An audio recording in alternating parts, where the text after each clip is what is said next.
ഉന്നതമായി പ്രവർത്തിക്കുന്നു. യോബിൻ്റെ പുസ്തകം 36-ാം അധ്യായം 22-ാം വാക്യമാണ്.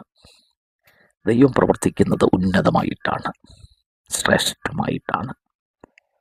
മറ്റാർക്കും വേണ്ടി ചെയ്തിട്ടില്ലാത്ത വിധത്തിലാണ് ദൈവം പ്രവർത്തിക്കുന്നത്. ദൈവം പ്രവർത്തിക്കുന്നത് എങ്ങനെയാണ്?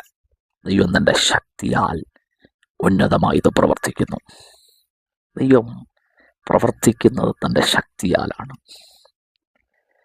പാഴായ ശൂന്യമായ ഇരുൾ നിറഞ്ഞ ഭൂമിയെ നോക്കിക്കൊണ്ട് ഒരു വാക്കുകൊണ്ട് തൻ്റെ സകല ശക്തിയോടെ ഒരു വാക്ക് പറഞ്ഞപ്പോൾ ചിലതൊക്കെ ഉളവായി വന്നെങ്കിൽ, ഈ പ്രഭാതത്തിൽ ദൈവം തൻ്റെ ശക്തിയാൽ ചിലത് അരുളി ചെയ്യുന്നു, ചിലത് പ്രവർത്തിക്കാൻ പോകുകയാണ്.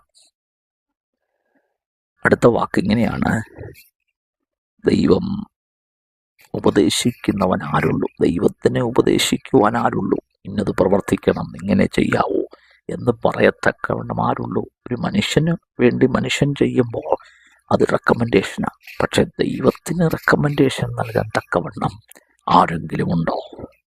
ഇല്ല.